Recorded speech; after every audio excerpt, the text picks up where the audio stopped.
Greetings, denizens of the internet. I say that purposefully and very specifically because the topic I will be addressing today is this looming issue of the repeal of net neutrality in the United States. I'll have more to say about that specific aspect in a bit. What is net neutrality?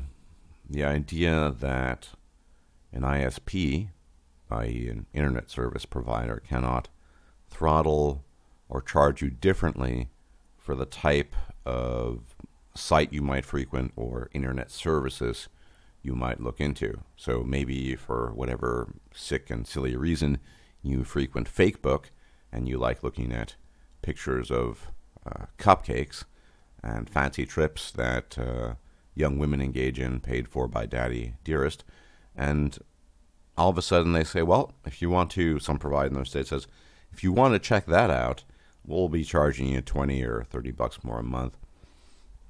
And I think this is in fact one of the more minor issues. I'll get into that in a bit. But effectively, that's what net neutrality is that internet service providers cannot charge you an arm and a leg for things they deem inappropriate or things they don't like, or maybe they're in cahoots with somebody and they want to direct you towards a certain site, and then they will offer you favorable prices in this regard.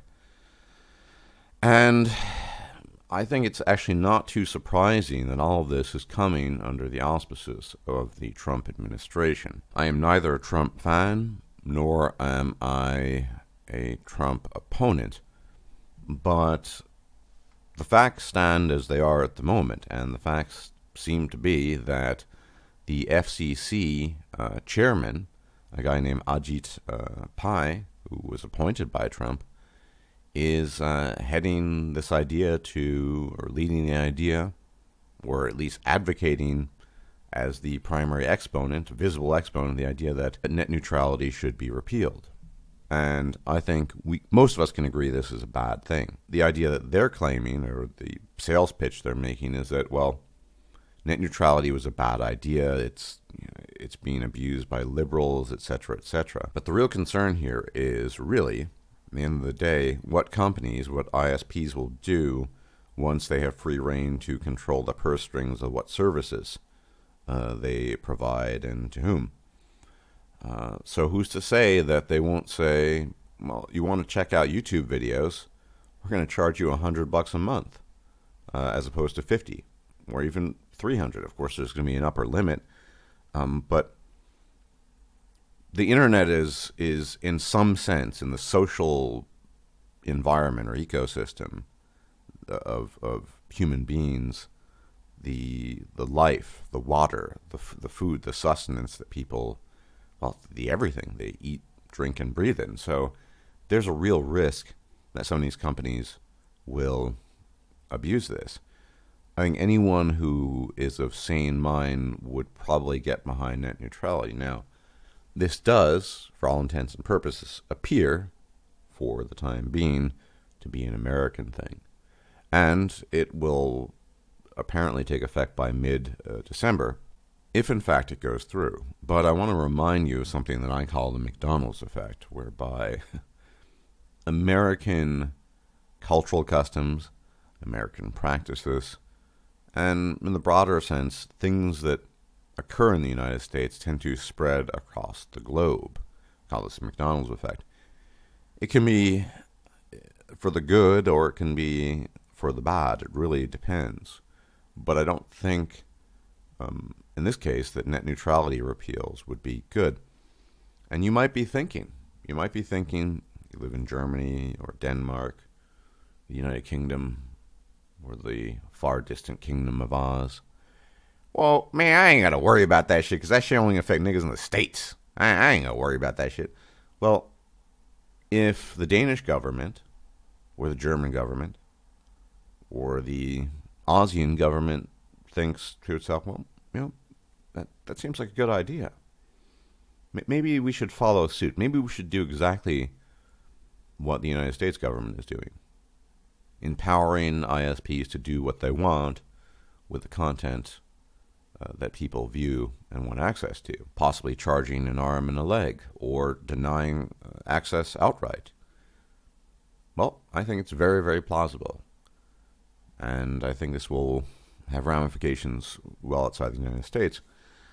The biggest issue, I think, is that we've seen an assault on ideas in recent years that do not kowtow to the powers that be and do not favor a certain worldview, specifically a very far-left liberal view.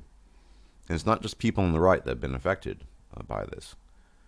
Even people like Sargon of Akkad has been affected by this, and he is a left-winger, effectively. So I think this is something that should concern all of us. As I understand it, if you dwell within the United States, there are options on the internet still. You can sort of send in your protest, contact your congressman. And for example, I would outright, if I were living in the United States, an American, I would contact my local congressman and say, look, here's the deal, buddy. You live by the grace of my vote. If you endorse this repeal of net neutrality, I will remove you from office with my vote.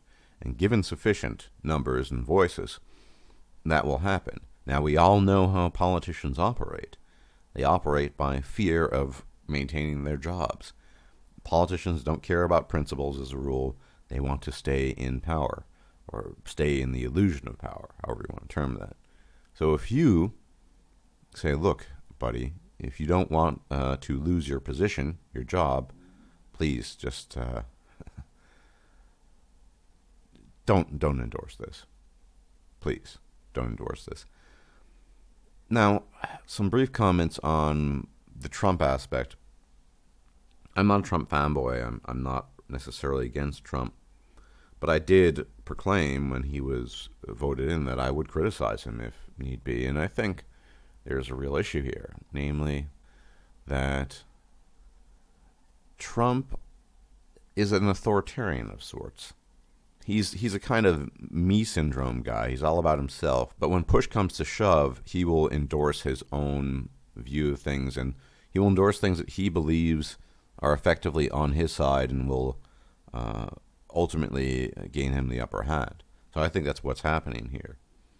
This is not a coincidence. For whatever reason, Trump is pushing this. Maybe he is in cahoots with various ISPs. I have no idea. That is wild speculation on my part. But, yeah, whatever your political bent, whatever your views on Trump, whatever your worldview, all of us throughout the world benefit from the concept called net neutrality. And as I said, it is not this concern is not limited to the United States. Do not think for an instant that if this goes through, that the Canadian governments won't consider this, the German government, the governments throughout the Western world. And thus, if you have the power to make a difference, it sounds so cheesy, doesn't it? Make a difference. No, but in all seriousness, if you live in the United States and you have the power to make a difference, write to your congressman, try to persuade these people to not go through with this, because all of us will be affected. And the internet has been hitherto the greatest free flow of information in the history of the species, to our knowledge, barring alien invasions and what have you. No, I'm not endorsing that view, by the way. Yeah, if we allow this to happen, if the denizens of the United States allow this to happen, in their general apathy towards all things, then there's a serious issue. And rest assured, there are plenty of people who will have both the money and the inclination to pay twice as much to view pictures of cupcakes and fancy trips that Daddy paid for. Anyway, I don't really have that much more to say on this issue. It's a pretty cut and dry issue. You're either for net neutrality or you're not.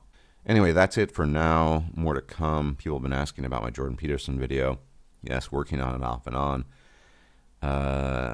These things tend to get longer and longer for various reasons, and there was the blow-up between him and, well, rather his acolytes and Mr. Medicor. More to say on that in that video, hopefully. Anyway, enjoy your forthcoming weekend if you're outside of my time zone. And if I'm still alive, I will check you out later. Bye-bye.